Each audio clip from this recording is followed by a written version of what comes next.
Well, after a mini 2 day rest where I did not do a YouTube video onto my channel, it's time to get back to that habit and record a YouTube video onto my channel. And today, we're going to do a News of the Week episode. And since the MLS offseason is truly underway, and that goes the same with the re-entry draft and free agency, that means from now until the beginning of next season, there is going to be a lot of news that is going to be happening, and hence this is also that time of the seasons where I'm now going to be doing two News of the Week episode instead of the usual one that I do per week. And that even if I'm doing two News of the Week episode, there's going to be some News of the Week episode where not only it's going to be longer than the usual News of the Week episode, but there is going to be so much news that I have to talk about that I can't just put all of them in a single board, and that I'm going to have to switch the board one more time to talk about the remaining news, which, speaking of which, that is exactly what's going to happen in this News of the Week episode, since for the last couple of days there has been a lot of signings, transfer rumor, and also a couple of teams throw millions of dollars of general allocation money in order to get a key player to another team. I'm going to have to once again switch the board one more time, and all the news that is on the board right now isn't just the only news that has happened in the last 3 days alone. But we start off by talking about Atlanta United, and I was actually gonna make a video yesterday talk about how Atlanta has officially announced Gabriel Hines as their next head coach. But since yesterday was also my graduation commencement, and that when I saw this news happen just 30 minutes before my graduation commencement begin, I just did not have enough time in terms of making that video. And also the fact that I feel like we kind of knew that this was eventually going to happen, especially for the past couple of days. There's already a lot of rumors saying that Atlanta was just on the doorstep and just a couple of days away from officially making the announcement. We knew this was eventually going to happen. Well, it finally happened yesterday, and that I'm pretty sure Atlanta fans are going to be very excited of having Gabriel Hines as their new head coach. And despite the fact that I know some will say that, he's a relatively inexperienced head coach and he only have that one stint with Vélez Sarsfield down in Argentina, he is a head coach that I've also heard love to implement an attacking style of play to his team. And knowing the fact that Atlanta is a team that likes to play attacking style, and their fans are expected them to play this attacking style and kind of free-flowing, entertaining soccer when they were under Tata Martino, it was a no-brainer. The fact that they, of course, are going to announce an attacking style of head coach. And now, looking at the players that Gabriel Hines has in his squad, I think this is definitely a team that can under his direction get themselves back to playoff contender. And that obviously I think there's going to be still a couple more pieces that they need to bring in to get themselves really back to MLS Cup contender that they were a couple years ago. But this is definitely a good start for this Atlanta team, and that, now that they have their head coach, and that they have already been linked with a couple of rumors. For example, just a couple of days ago with them linking one of Boca Junior most promising player in Agustin Almendra. This could be definitely a very good offseason for Atlanta, and that they could really get this transitional period over quicker than what many teams have done and get themselves back to playoff contender heading into next season, and even MLS Cup contender. Now, another coaching announcement that we had this week, well, actually, it was more of a coaching rumors that has happened this week, involves the LA Galaxy. And unsurprisingly, remember how a couple of weeks ago I talked about when Greg Vanney was fired from well, he wasn't fired, but he decided to step down as the head coach of TFC. And that I talk about how the Galaxy seems like a perfect destination, knowing the fact that this is a team that's kind of similar to TFC, where it has the talent to be a successful MLS team, but they just don't have the coaching in order to guide them to success. Well, Greg Vanney would be a perfect fit in terms of matching that puzzle, and it seemed like the Galaxy realized that, and that we are getting close for that puzzle to be complete, where the Galaxy is going to set to announce Greg Vanney as their next head coach. And again, For Vanny, most of his success during his time at TFC is because of the fact that he got the players that he needs to build a successful squad, and eventually was able to build a very good team that was challenging for MLS Cup and winning trophies along the way. Well, knowing the fact that the Galaxy is another team that are not afraid to spend money to bring in the talent and bring in the players that Greg Vanney wants for this Galaxy team, I won't be surprised he's going to be doing the same thing that he did with TFC, and he's going to bring the same success that he had in TFC to this Galaxy team, and also trying to make this Galaxy team relevant again in MLS. I mean, I think this league is never the same when you see how much the Galaxy have really struggled for the past couple of years, and that, with him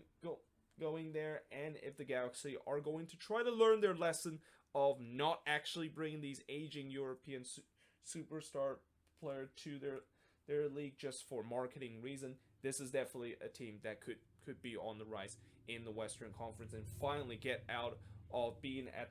at the barrel of the Western Conference for the past couple of seasons, and really going through probably the worst downfall of their time in the league in their 25-year existence. Now, moving on into the next news is to talk about the Montreal Impact, which a couple of weeks ago we mentioned how there was a rumor that they will potentially be going through a rebrand and actually renaming the team from the Montreal Impact to Montreal FC, which unsurprisingly a lot of people were very upset about that, and I'm one of those that were kind of upset about that, knowing the fact that this is just another example of the trend that MLS is going, where a lot of these teams are trying to have the typical European generic FC United or SC name that is in their official name, which I'm kind of very tired of it. Well, they of course have officially confirmed that they will undergo a major identity change, although they didn't mention that are they actually going to rename themselves from Montreal Impact to just Montreal FC. Now, if they decided to rename themselves Montreal Impact FC, I have no problem whatsoever, because they're just going to go with the same route that the Chicago Fire and the Houston Dynamo has gone, and that as long as if the rebrand that they did is good enough, and it doesn't go as badly as what we saw with the Chicago Fire and in some extent to the Houston Dynamo, then I think this should be a good kind of major identity change that could be positive for this team. However, that being said, as I talk about those rumors of them renaming themselves Montreal FC, if that happens, yeah, there's going to be a lot of negativity. And I just feel like for the past couple of times when we have like major identity change that teams go through or rebrand that they did, there's always tends to be some negativity after that, of course, happen. And I won't be surprised if whatever the Impact is going to, and when they do make that announcement of decided to go through a new identity and just a new name in their team and a new brand, I won't be surprised there's going to be a lot of Montreal fans that is going to be very upset of how the way this team is going to now look now that they're going to be undergoing a major identity change. Now, moving on in terms of the next news, and now start to talk about some of those crazy signings and rumors that happened in the past 3 days, and some crazy spendings that we have saw in the last 3 days. Well, we start off with Austin FC, who, remember how a couple of days ago they basically gone on $1 million spending spree by bringing 5 players from different MLS teams. Well, they once again went on $1 million spending spree in these last 3 days, but this time they decided to go all in the $1 million spending spree and decided to acquire NYCFC captain Alex Rain. Forget this, $1.25 million in general allocation money, which I think that is probably the highest general allocation money a team have to pay to another team. And,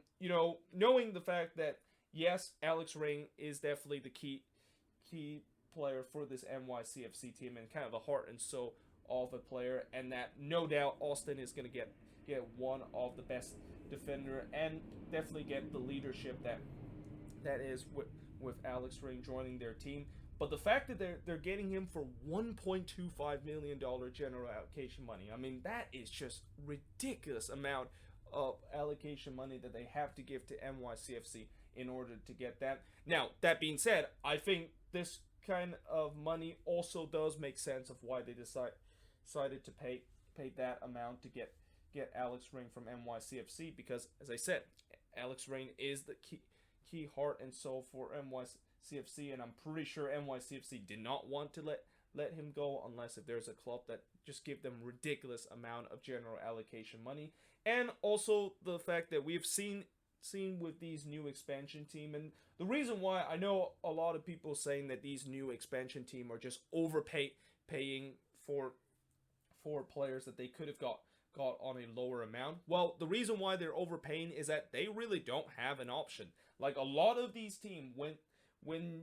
a lot of these teams are letting their player to go to an expansion team and it's not from the expansion draft, they usually will inflate the hell out of the prices because they know that these expansion teams have a boatload of general allocation money in their disposal, and that they saw this as a way where, you know, if you have boatload of money, then you're going to have to pay this player, and we're going to try to inflate the hell out of that so that you can of course pay for that money. And that, yeah, this I think is an example of the fact that, you know, if there was another team that was going to get Alex Rain, I don't think it would have got at the $1 million mark, but because this is Austin FC and they're a new expansion team, they have to pay the inflation price of $1.25 million. And I'm not saying that this money that they spend is not a good idea, but it's just that they are paying definitely a lot more than if any other team was thinking about trying to get Alex Rain from NYCFC. And we shall see how good he will be once he is in this team, and that they definitely hope that he's going to be the leader that he was with NYCFC, knowing the money that they of course have to pay in order to get him. Now, speaking of big money move, the Montreal Impact also spent $1 million in terms of general allocation money, and they actually decided to acquire Chicago Fire central attacking mid Georgi Mihailovic for $1 million general allocation money. And, you know, I talk about how Austin FC might have overpaid a little bit by getting Alex Rain from NYCFC. Well, Montreal definitely overpaid a lot to get Georgi Mihailovic. And I get Mihailovic is one of those players that has high ceiling, and that he is definitely a very, very highly potential player in MLS, that eventually he is going to be sold off to Europe. But the fact that, you know, he just had his breakout year last season, and that, you know, usually when we see young players have their breakout years, usually we do see some teams that are trying to take the gamble in terms of getting them, so that they hope that he's going to continue to have another breakout year. And I think this is the case for the Montreal Impact, where they hope that what they saw from Mihailovic last season with the Chicago Fire is going to be the same case that is going to be heading into next season. Because if it turns out that next season, you know, after his breakout year that he had, and he started to kind of regress a little bit, this could really be a big slap in the face for the Impact, and the fact that they might have just wasted a lot of money in order to get him. And the other thing that I find this move kind of a little bit strange is the fact that the Impact technically have already got a number 10 in their disposal that I think could be a decent number 10 for them in Amar Sejdic. I mean, he proved it in that game against Olympia, where he was really the best player for that team, and there's been a couple of times that he definitely looked like a number 10 that they could definitely build on. And that now the fact that they decided to bring in Georgi Mihailovic for $1 million, and I'm assuming he's probably going to be a starter for that team, because you don't pay $1 million for a bench player. It's going to be interesting to see that battle between Mihailovic and Sejdic, and who exactly is going to get that number 10 role, or maybe if one of those players are going to have to ship out to another role, because again, you know, there's no way I can see the Impact bring Mihailovic and just bring him there as a bench player, as we have seen a couple of times when he was with the Chicago Fire, because you just don't pay $1 million general allocation money in order to get get a bench player. Now, speaking of the Chicago Fire, they decided to trade Brett Bronico to Charlotte FC for a 4th-round pick. Now, that doesn't seem that much that the Chicago Fire received, but then I also have heard sources saying that that Charlotte also promised the Chicago Fire that they are not going to pick any of their player in the upcoming expansion draft heading into next season. And if that sources is true, and if that promise is definitely going to be fulfilled heading into next season, I think this is a good deal for the Chicago Fire, knowing the fact that you never want to lose a player, or even have to worry that process of deciding, well, which player should we protect and which player that we're gonna have to leave on the unprotected list. And there's more times or not, teams does struggle in terms of picking players that they want to be on the protected list, and players that they unfortunately have to put on the unprotected list. And at least the Fire doesn't have to worry about that heading into the next expansion draft. If the sources is true, the fact that Charlotte is going to have a gentleman agreement and saying that the Chicago Fire don't have to worry about having one of their player getting picked in the expansion draft because of the way that they of course was part of this deal of getting Brent Bronico from the Chicago Fire. Now, moving on, in terms of more transfer that has happened in the last couple of days, is that Atlanta United have selected FC Cincinnati left back Andrew Gutman from the re-entry draft, and I think this is a decent signing for Atlanta, especially adding some depth in terms of the fullback position. I'm assuming he's probably going to be the backup in George Bello, and knowing the fact that Bello has suffered some injury issue for the past couple of season, and the fact that Atlanta is kind of a little bit short in terms of the fullback depth, I think it makes perfect sense that they decide to get Andrew Gutman from FC Cincinnati. And I thought Gutman was decent with Cincinnati, despite the fact that I know he was part of that team that turns out to be the worst team in MLS last year. Now, the Houston Dynamo have acquired Fafa Pico in exchange for $175,000 in general allocation money to FC Dallas, and this is kind of one of those rare kind of signings where two rival clubs decided to trade players. And I guess the Dynamo, knowing the fact that they are heading into a rebuild year, and knowing the fact that they are just so short in terms of attacking option, they want to at least kind of make sure that they boost up a little bit in terms of attacking option, and I think Fafa Pico can definitely do that. I mean, he had an okay season with FC Dallas, definitely did not do as well as he was when he was with the Philadelphia Union, but now that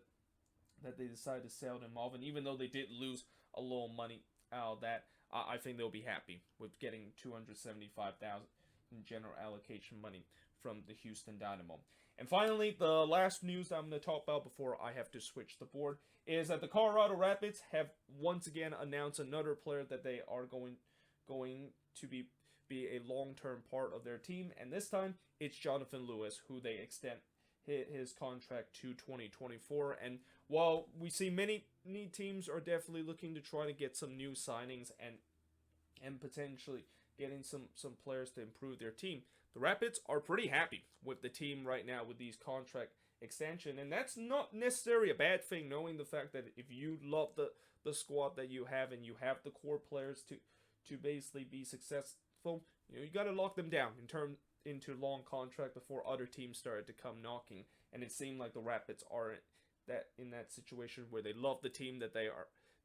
have built right now, and they're locking them into long contract so that they can have this team for a long time and be successful with this team for a long period of spell. But that being said, I am now going to switch the board and look at the remaining news that has happened from these last couple of days around the league.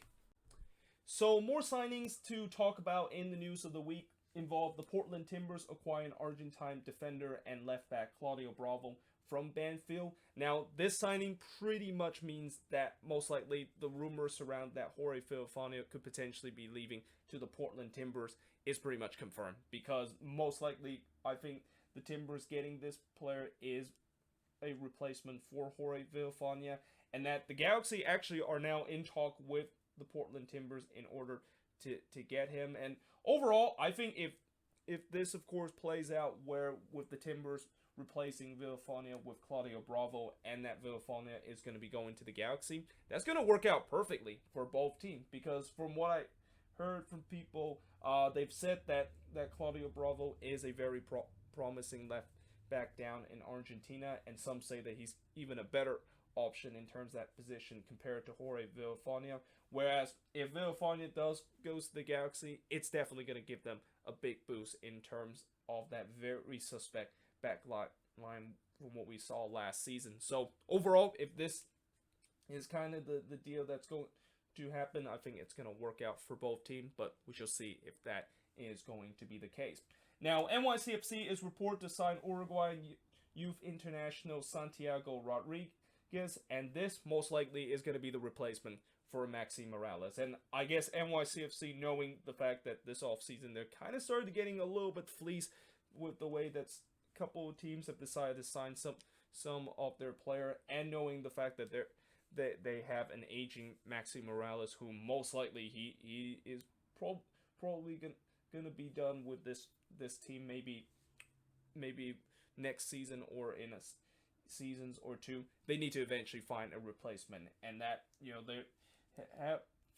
they look like they might have find that replacement in Santiago Rodriguez. And even though I don't know much about this player, there's also people saying that he is definitely a promising player down in South America, and that I won't be surprised eventually NYCFC is going to sign him. And that, again, I think this is definitely going to be the replacement for Maxi Morales, and that it's going to be a matter of time before they potentially is going to make him a designated player. Now, the Columbus Crew is interested in free agent BWP, and again, this is another move where I won't be surprised if they eventually would sign him, knowing the fact that they are probably going to not have Jersey Zardes during the summer where the Gold Cup is going to happen, and most likely Zardes is going to be joining the U.S. men's national team in the Gold Cup during that spell. So they need to, of course, find another lethal goal scorer to replace Zardes' production. And who would better in terms of replacing that goal scoring product by signing one of the most lethal goals scored in all time in BWP. And from what we saw from BWP at LAFC, he clearly still has something left in the tank, and he can still be a dangerous goal scorer. And that, I think, if the Columbus Crew is able to snatch him up, this is definitely going to be a very good deal that they, of course, are going to get. Especially, they basically virtually doesn't have to pay anything in order to get him, knowing the fact that BWP is once again back in the free agency market. Now, moving on in terms of the next news, involved FC Dallas report to reach agreement to sell Brian Reynolds to AS Roma for $9.2 million. And I won't be surprised in a matter of times that this deal would eventually go through, because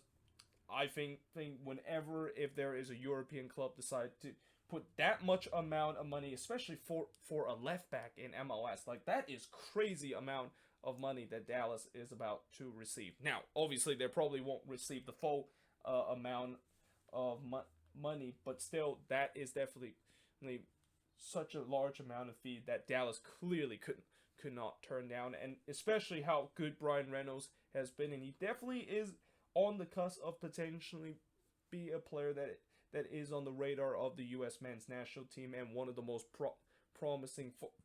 back position in the national team. I won't be surprised if he does make the jump to Europe and joining Roma. He could definitely be a guy that could be lock up a regular spot for the U.S. men's national team. And no, I know some would say that maybe Dallas could have kept Reynolds for another year to kind of develop him again, and then just kind of maybe hike up the transfer fee so that they can get a larger amount. No, $9.2 million is very hard to pass